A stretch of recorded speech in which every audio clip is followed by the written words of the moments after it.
एक बच्चा जब छोटा होता है, 2 साल का, 3 साल का, 1 साल का, और जब वो अपनी माँ के पास आता है और इशारों इशारों में बात करता है, रोता है किसी चीज़ को लेके, यहाँ करता है, उसकी माँ को झट मालूम होता है कि इसको ये चीज़ चाहिए। वो बोल के नहीं बोल सकता उसे भूख लगी है, लेकिन उसकी माँ जब वो रोता है या कुछ करता है, एक्शन करता है, तो उसकी माँ को मालूम होता है इसे भूख लगी है। तो उसकी माँ समझ जाती है, वो बोल के नहीं बताता, रो के बताता है, तो उसकी माँ समझ जाती है इसको क्या चाहिए।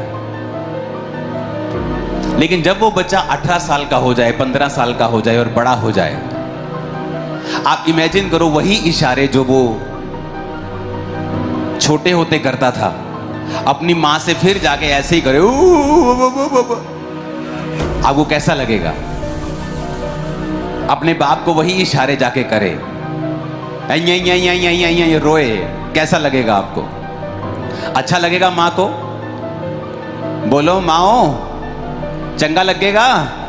न्याणा हले भी 18 साल का यही करे, रोवे अगे आके दसे ना कि रोटी चाहिए कि बनैन चाहिए कि पेंट चाहिए कि की चाहिए, पैसे चाहिए।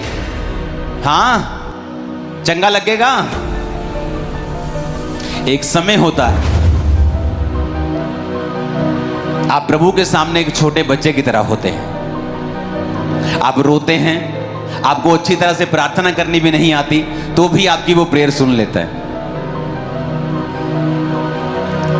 आपको हील कर देता है, आपको चंगाई दे देता है, अभी आपको प्रार्थना करनी इतनी नहीं आती, अभी आप आत्मा में यही कर रहे हो। प्रभु तू मेरी सुनता क्यों नहीं, प्रभु तू मैनू चंगा क्यों नहीं करता, प्रभु जी मैनू छू लो, प्रभु मैनू चंगा कर दो, बच्चे वाली प्रार्थना।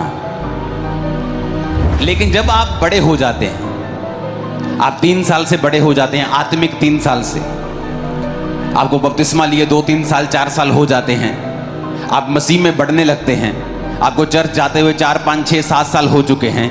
अब अगर आप फिर से वो यही करोगे, परमेश्वर आपकी प्रार्थना को नहीं सुनेगा, बल्कि वो आप पर गुस्सा करेगा।